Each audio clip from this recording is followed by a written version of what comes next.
introduce our next speaker, Seth Wood. Seth is the oldest of 6 boys from Kansas, where he lives with his nephew Connor.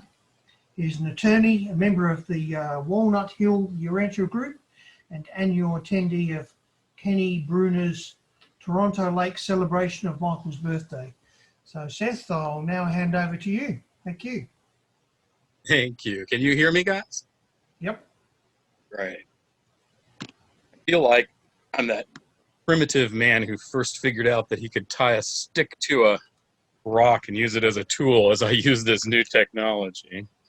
So I'm going to attempt to share my screen with you guys and see if you can't read along with a couple of quotes.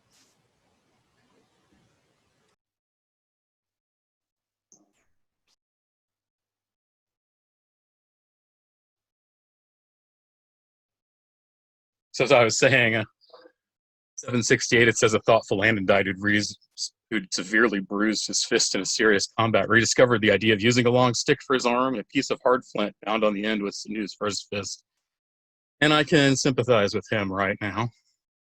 Also, I can sympathize with our primitive brethren who, at a time of asking for confession and forgiveness, on 976, it points out that men would ask for forgiveness at a public meeting for sins they intended to commit the following week.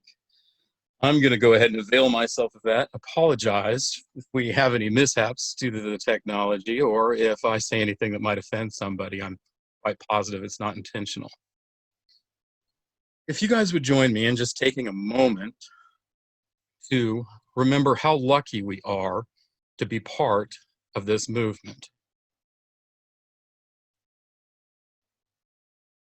The Midwares quote Jesus as saying on 1807, "Blessed are the eyes which see and the ears which hear these things." Let me say to you that many prophets and many of the great men of the past ages have desired to behold what you now see, but it was not granted them. And many generations of the children of light yet to come, when they hear of these things, envy you who have heard and seen them. The publication mandate tells us that you who have dedicated your lives to the service of the book and the brotherhood can little realize the import of your doings. You will doubtless live and die without fully realizing that you are participating in the birth of a new age of religion on this world. The future's not open to your mortal comprehension, but you do well to diligently study the order, plan, and methods of progression as they were enacted in the earth life of Michael when the Word was made flesh.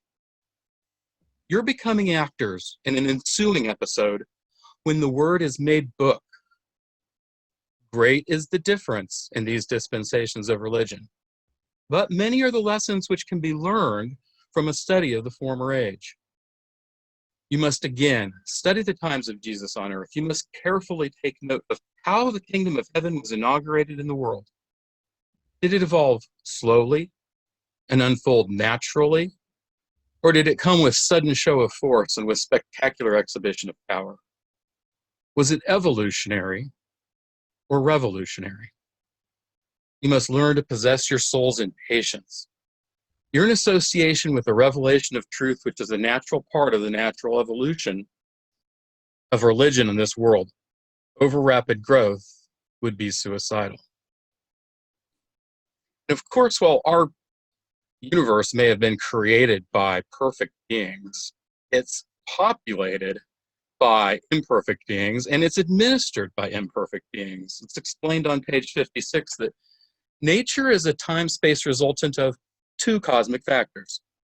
First, the immutability, perfection, rectitude of paradise deity, and second, the experimental plans, executive blunders, insurrectionary errors, incompleteness of development, and imperfection of wisdom of the extra-paradise creatures, from the lowest to highest. And when we examine the history of epical revelations on this planet, it's not hard to find that imperfection. Starting with the Dalmatia teachings, the were suddenly terminated by the planetary succession and the disruption of the teaching regime. Except for the work of Van, the influence of the Dalmatia revelation was practically lost to the world. And of course, the Edenic teachings ended in rebellion and default, but the aborted teachings of Adam were carried on by the Sethite priests, and some of these truths have never been entirely lost to the world, but by 2500 BC, mankind had largely lost sight of the revelations sponsored in the days of Eden. And this is a particularly instructive epical revelation because the Edenic teachings failed because of impatience. On page 846, it tells us, had they been guided by the counsel of Melchizedek and their associates, and had they been more patient, they would have eventually met with success. That highlighting is mine, but the italics are theirs. Had they been more patient. And of course, there's all kinds of spirit modifiers in the Urantia book, but there's only one spirit poison. And that's found in the 18th Moda on 557, that impatience is a spirit poison. And of course, Machiaventum Melchizedek came down for the third epical revelation. But the task was so great, and the tribes were so backward, the results were vague and indefinite. Of course, then Jesus came down, and we nailed him to a cross. It's not surprising that they couldn't find a taker for the fifth epical revelation in person and decided instead to send a book. So the history of epical revelation on our planet is not a very optimistic one. But we're told that kingdom believers should possess an implicit faith, a whole-souled belief in the certain triumph of righteousness. So we're supposed to be hand sanitizer, half-full kinds of people. And so let's look at the bright side and be positive about the tools that we have that can make our epical revelation successful. When Simon was asking why he hadn't had more success converting the fire worshipers, Jesus answered, and to me, he might as well be starting here, Seth, how many times have I instructed you to refrain from all efforts to take something out of the hearts of those who seek salvation? How often have I told you to labor only to put something into these hungry souls? Lead men into the kingdom, and the great and living truths of the kingdom will presently drive out all serious error. When you have presented to mortal man the good news that God is his Father, you can the easier persuade him that he is in reality a son of God. Jesus often used the technique of focusing on the positive, but when he felt the need to offer criticism, he often hid it within compliments. To Marcus, he said, "Your eloquence is pleasing, your logic is admirable, your voice is pleasant, but your teaching is hardly true." That technique of sometimes disarming somebody's defenses by hiding your criticism in an array of compliments. Jesus also never confused primary and secondary objectives. On 14:13, it tells us that Jesus most cleverly and intentionally contrived to detach various episodes of his life so that they never became, in the eyes of the world, associated together as the doings of a single individual. Many times in subsequent years, he listened to the recital of the very story of the strange Galilean who declined the opportunity of founding a school in Damascus to compete with Alexandria. One purpose which Jesus had in mind when he sought to segregate certain features of his earthly experience was to prevent the building up of such a versatile and spectacular career as would cause subsequent generations to venerate the teacher in place of obeying the truth which he had lived and taught. Jesus did not want to build up such a human record of achievement as would attract attention from his teaching. Very early, he recognized that his followers would be tempted to formulate a religion about him, which might become a competitor of the gospel of the kingdom that he intended to proclaim to the world. Accordingly, he consistently sought to suppress everything during his eventful career which he thought might be made to serve this natural human tendency to exalt the teacher in place of proclaiming his teachings. Jesus' approach was always balanced. On 1101, we were told that the unique feature of the master's personality was not so much its perfection as its symmetry, its exquisite and balanced unification. The most effective presentation of Jesus consists in following the example of the one who said, as he gestured toward the master, standing before his accusers, "Behold the man." In what we call the Goldilocks section, that Jesus was surcharged with divine enthusiasm, but he never became fanatical. He was emotionally active, but never flighty. He was imaginative, but always practical. He frankly faced the realities of life, but he was never dull or prosaic. He was courageous, but never reckless, prudent, but never cowardly. He was sympathetic, but not sentimental, unique, but not eccentric. He was pious, but not sanctimonious, and he was so well poised because he was so perfectly unified. I never know the right word to explain the feeling when we're on the right track with this, and it could be because on 1130 we're reminded that there is no word in any human language which can be employed to designate this sense, feeling, this intuition or experience which we've elected to call God consciousness. But we're also reminded on 1091 that it's high time that man had a religious experience, so personal and so sublime that it could be realized and expressed only by feelings that lie too deep for words. I've always been fascinated by the teachings at Urmia, and while I find the Urmia teachings persuasive on their own, I've always been fascinated by this parenthetical that gives us a behind-the-scenes look at how the book came about. And most importantly, I'd like to note that even the midwares, even the angels, disagree about what the proper course for our revelation is.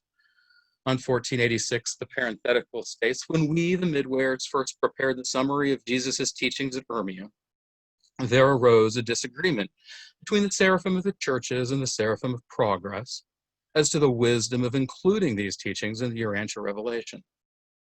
We were never able to formulate a statement of the Master's teachings which was acceptable to both groups of these seraphim of planetary government. This just makes me feel great when I hear all the arguments that humans have about the revelation and what we ought to do, to know that we're not alone in not being sure about what the right answers are. And it's not the only disagreement among the angels.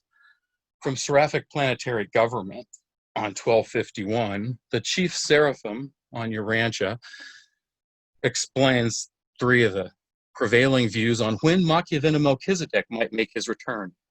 On 1251, the chief seraphim writes that some believe that Machiavelli will not come to take personal direction of Urantia affairs until the end of the current dispensation. Others hold that the vicegerent prince may not come as such until Michael sometimes return to Urantia as he promised when still in the flesh. Still others, including this narrator, look for Melchizedek's appearance any day or hour.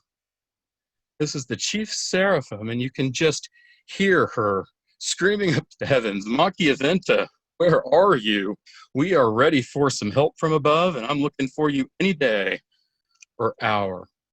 Certainly, there's plenty of ammunition for those who want to argue that we need to be moving as quickly as possible, that now is the time.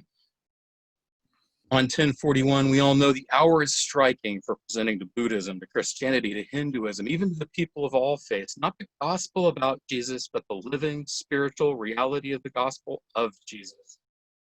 The hour is striking. And Urantia is now quivering on the very brink of one of its most amazing and enthralling epics of social readjustment, moral quickening, and spiritual enlightenment. You can certainly understand how, if we're looking for Melchizedek's appearance any day or hour, and the hour is striking, and Urantia is now quivering on the very brink, it can make you think that we are living at the key time in Urantia history. This is the time to be alive. We would be wise to take note of the life carrier who writes on 658. One of the moons of Jupiter is now approaching dangerously near the critical zone of tidal disruption and, within a few million years, will either be claimed by the planet or will undergo gravity tidal disruption. It's worth noting that when something is dangerously near and only a few million years away, it might provide some perspective on quivering on the brink or the hour is striking. Of course, there is this one quote in the Urantia book that says that we don't have to agree on exactly how fast to go or on anything else. We want to be religiously united, but not necessarily uniform. And in fact, this one quote brings along about 10 of its friends. It's, I think, qualifies as a theme of unity, not necessarily uniformity. Jesus prayed for unity among his followers, did not desire uniformity. The true church, the Jesus brotherhood, is invisible, spiritual, and is characterized by unity, not necessarily by uniformity. The security of a religious group depends on spiritual unity, not on theological uniformity. And that's just a handful of the unity, not uniformity quotes. So there really aren't any rules here as far as what you need to believe. Whenever I think of those rules, I'm always reminded of these three injunctions that are given to beings of high spiritual orders.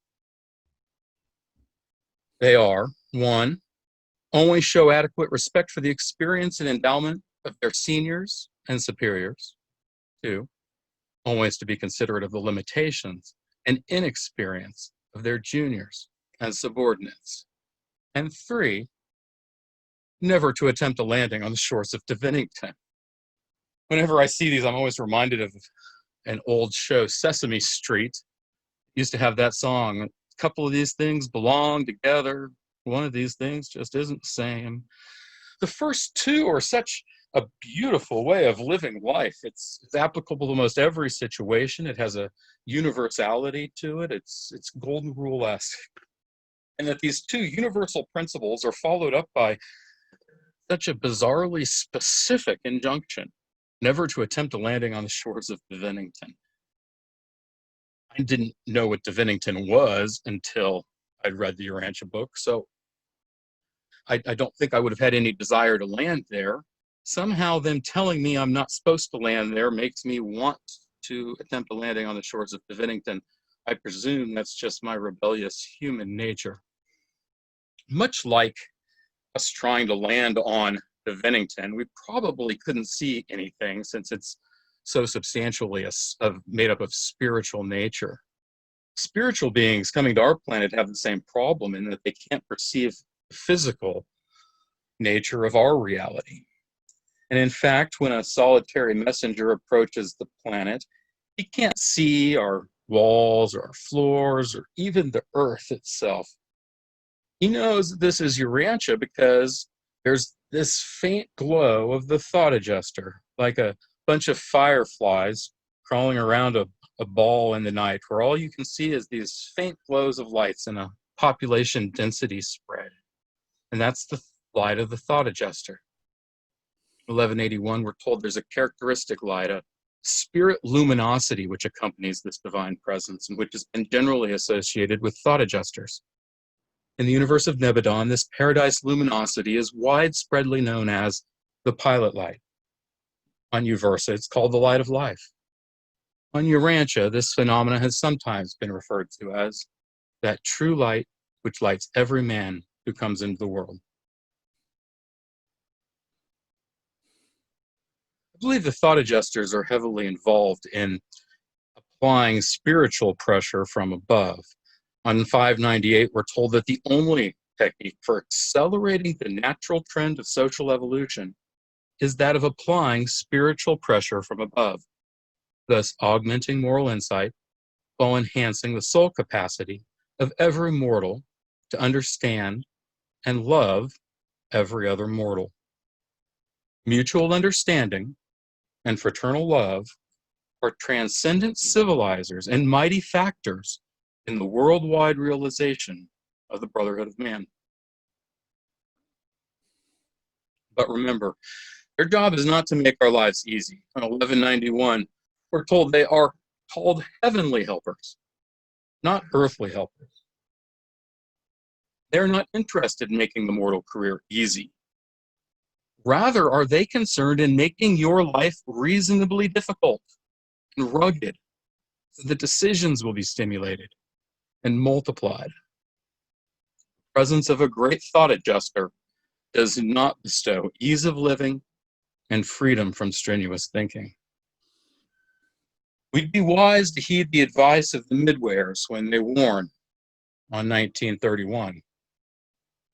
Tempt not the angels of your supervision to lead you in troublous ways as a loving discipline designed to save your ease-drifting souls. How do we know that someone's a disciple of Jesus? We know that it's not because they read the Urantia book or because they read the Bible or even because they believe in God. It's not because they're a member of the fellowship or a member of the association or a supporter of the foundation. What Jesus told us about how we would recognize other disciples is because we love each other, said Jesus on 1945.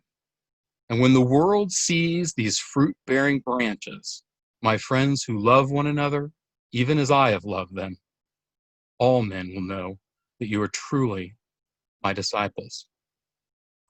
Of course, we remember on 1098 that you cannot truly love your fellows by a mere act of will.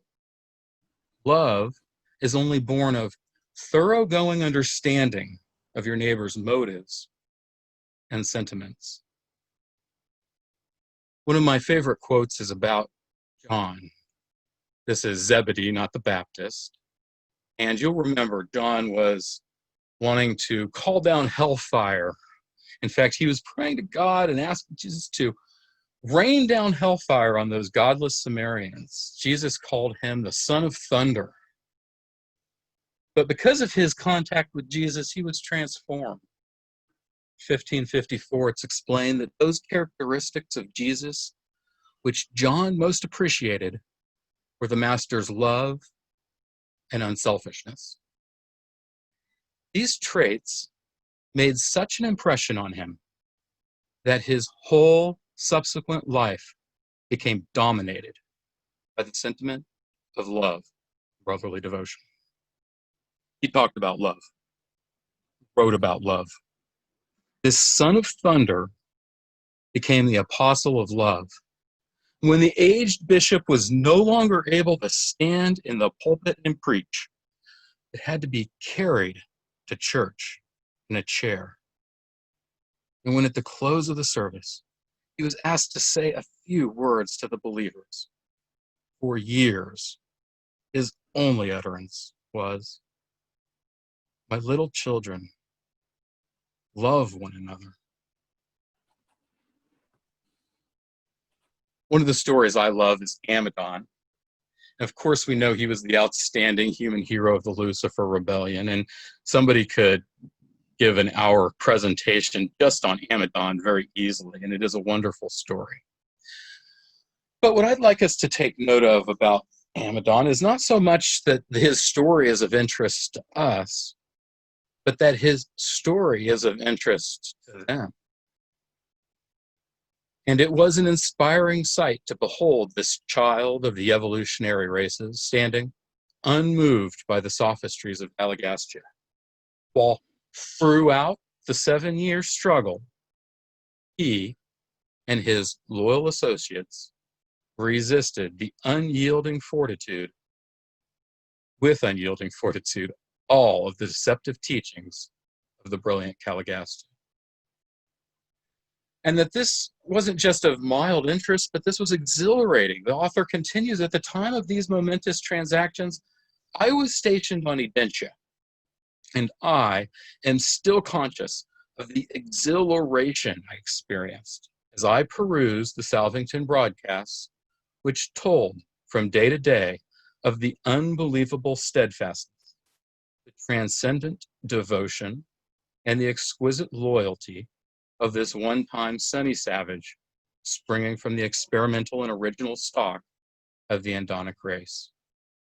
I find it amazing that all the way up on Urantia, they're asking about humans who are involved in important planetary epochs. They care about what humans are doing. And in fact, from Urantia up through Salvington and even on Uversa, we're told on 762 that for 7 long years, the first inquiry of all subordinate celestial life regarding the Satania rebellion ever and always was, what of Amadon of Urantia? Does he still stand unmoved? All subordinate celestial life was asking about a human involved on our planet. I doubt not that they are equally paying attention to what we're doing with this important epical revelation. So, what are we, about 20 minutes into the talk? And I'm finally coming around to the point, which I suppose is found on 1259.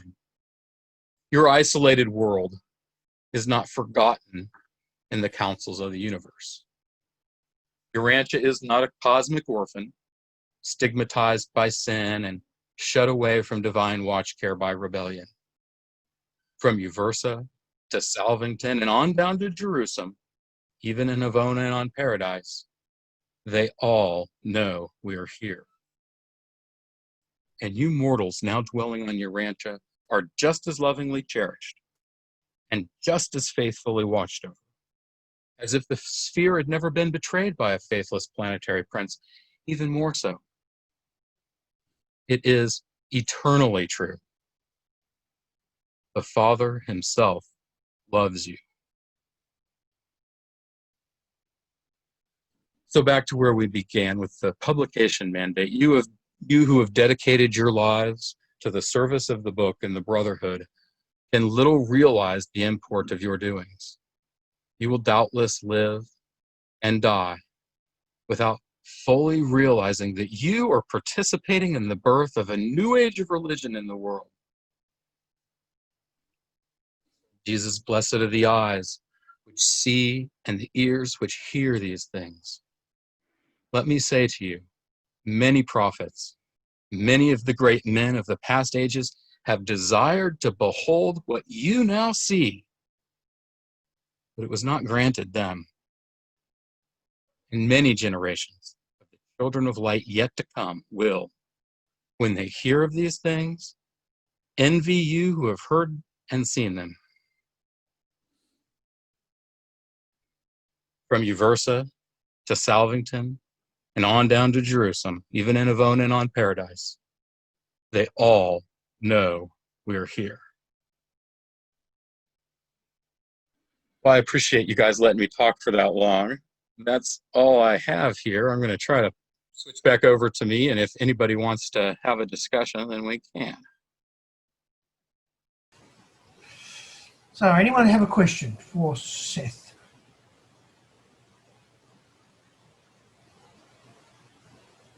No?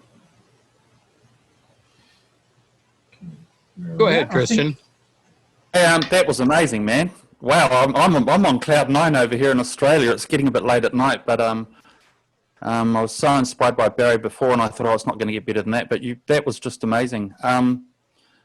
Just a quick question. I'm just interested. Do you know when you said angels, when they get to the earth, they can't see us or houses or trees.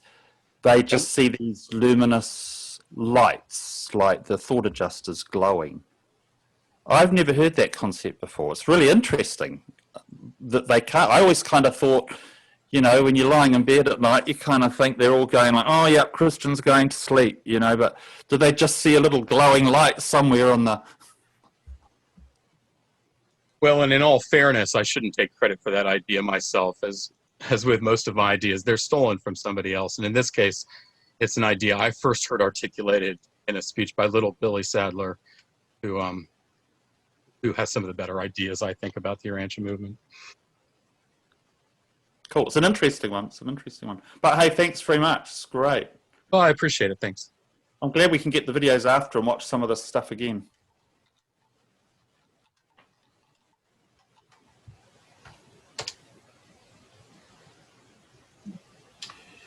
Thanks, Seth. This is Alice Wood talking. That was Hey, such a good speech. Thank you for doing that. And you're a funny guy too. So you said you brought up that heavenly helpers are not earthly helpers. that they want our lives to be reasonably difficult. And that's something that I think about quite a bit for myself. And there's another line that I think kind of goes with it. It might be in a different part of the book. I'm not sure where it appears. But it says something like, if you are not facing enough challenges just on your own, that they'll try to get you into a situation that is challenging. That if things are going just a little too smoothly for you, they're going to give you a challenge. Not something that would be overwhelming, but something that just keeps you moving along that line of progression of character development. And so I think about that type of concept a lot for myself, that if things are going a little too smoothly, maybe I should find myself a challenge before they find something for me, because I might just prefer the one that I choose. I think that's very good advice. As somebody with an eavesdrifting soul myself, you often feel a challenge in the moment, but later recognize that it was probably a blessing in disguise. And hopefully that's what all our challenges will eventually turn out to be. I'm reminded of, and I don't know who did the scheduling for this. This is 7 in the morning here in Kansas in the United States.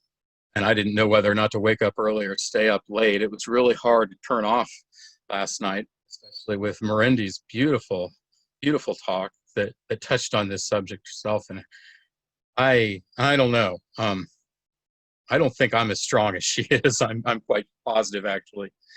And she's been through a lot. So I don't know if Mirandi's on, probably not anymore, but that was an excellent presentation and very moving.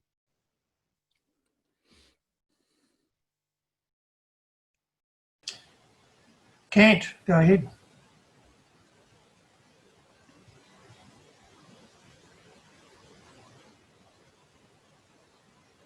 Oh, yeah. Oh, thank you so much, Keith.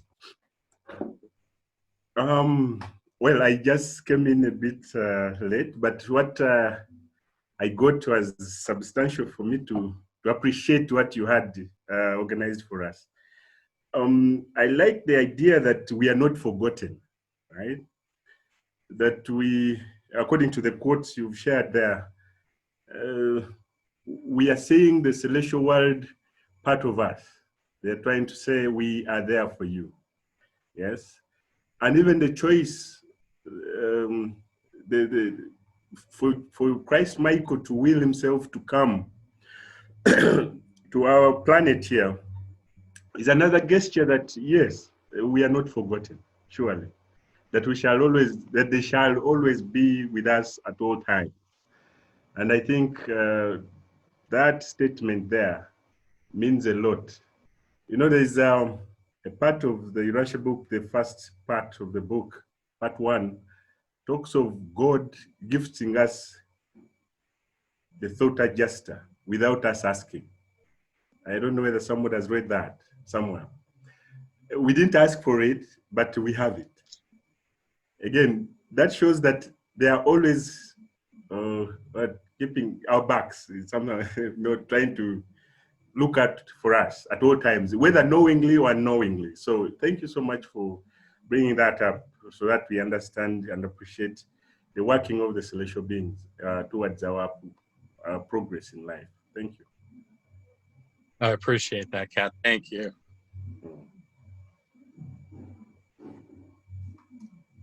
Okay. Any other questions? Well, I think we're a bit ahead of time. Jeannie, I've handed over to you as host, so There's a question in the chat for Seth. Seth, I don't know if you see the chat. oh, Doreen, yeah, I can see it now. Yep. Go ahead, Doreen. Thank you. That was a great presentation. But Seth, I wanted to know, in your own life, you know, it's easy to quote from the book and talk about all these wonderful ideals and it's extraordinary to give us that hope and the impetus to keep going. But in your own life, have you had a personal experience that you have overcome and that was very challenging. And you talked about Amadon, and I agree. He was one of my heroes. Has anything happened to you in your young life yet that you could share with us to make it real? Well, I have to admit that not really. I've lived a pretty blessed life. I haven't had a lot of difficulties. I've never had a serious loss in my family, not yet. I've never had a serious injury, or thank God my nephews have all enjoyed health and relative happiness. So I don't have anything I'd be comfortable complaining about, especially not in light of some of the stories that I know some of you have gone through. My guess is that our adjusters give us the amount of difficulty that we can withstand. It's kind of like Alice said, you don't want it to be overwhelming. You don't want the difficulty to lead to a breakdown. And my guess is I'm just not strong enough to put up with some of the challenges that many of you have had to put up with. And so while I can admire the fact that these challenges have made you all stronger, I have to recognize that many of my challenges are probably yet to come, and I can only hope that I can deal with them as well as Urantia has dealt with hers, and many of you have dealt with the real life challenges that I know you're going through. And I don't mean to say that I haven't suffered any disappointments. Of course I have, but they would all seem silly to complain about in light of the very real struggles that many members of our community have gone through. Well, I was even thinking of sometimes decision makings, you know, which road to take for the rest of your life. How do you see things ahead? Sometimes, you know, you're brought up in one way of thinking, and all of a sudden the rug is pulled out from under you, and now you have to rethink all that you were put in your foundation. And that's what I was thinking as well, not necessarily some traumatic experience. Well, I do remember though a couple of times when I had some thought processes that led to new revelations in my mind. I sometimes do point to the book you might have know by Martin Gardner that's kind of a criticism of the Urantia book, and I read it at a young age when I was a debater at college and interested in looking at things from all points of view, and ultimately found that seeing the book get a thoroughgoing criticism and how well it withstood that criticism, how well it stood up to being questioned, reaffirmed my faith and did lead, you know, to a short-term crisis of faith, but in the long term, I think it solidified my faith. So, of course, I've had those kinds of experiences, and I do sometimes point to that as being one of them, where there was about a 2-week period in college there where I probably lost my faith and thought that maybe I just read the Urantia book because my parents read the Urantia book, and that seems like almost everybody's happens to be the same religion as their parents, and that maybe I was just caught up in the same cycle. But by the end of that, and by the time I had reclaimed the Urantia book as my own, it was mine.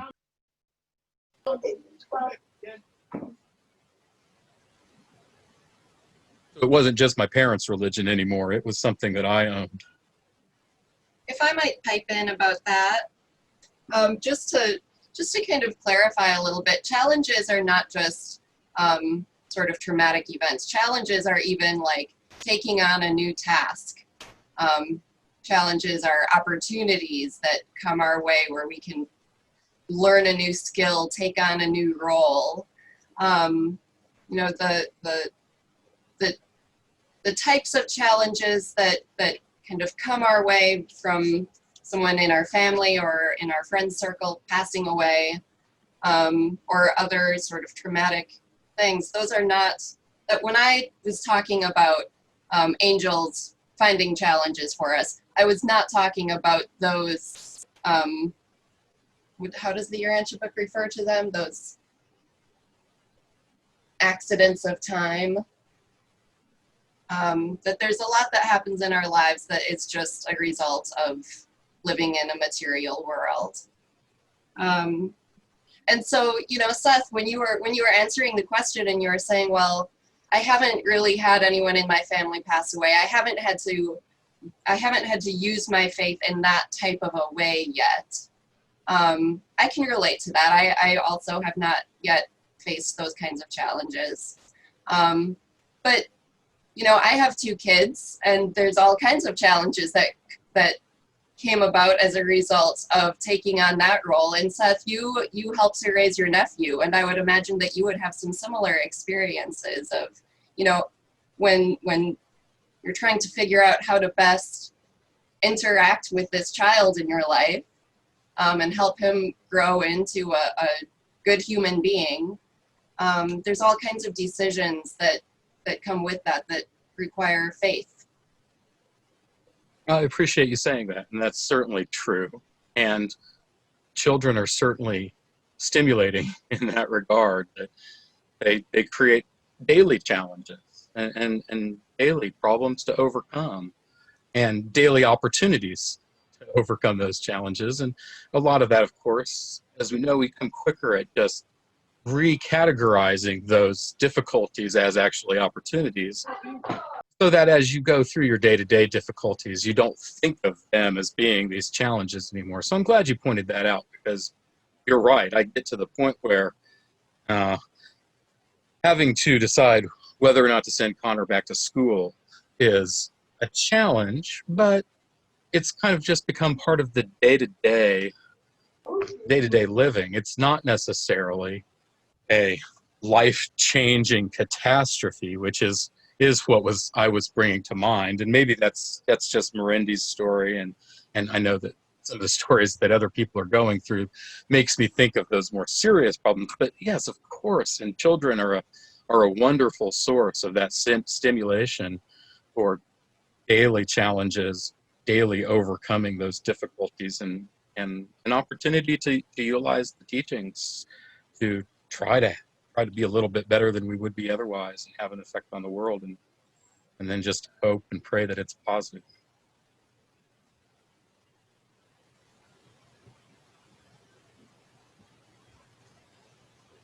Okay. Well, maybe now might be a good time to have a break, have a stretch, chat amongst yourselves, get a cup of coffee. I myself will be turning in for the night. I've been here for a while now, so thank you, Seth. You were still here last night when I went to sleep, so I appreciate you doing this for so long. I've only been here for 3 hours, so that's all right.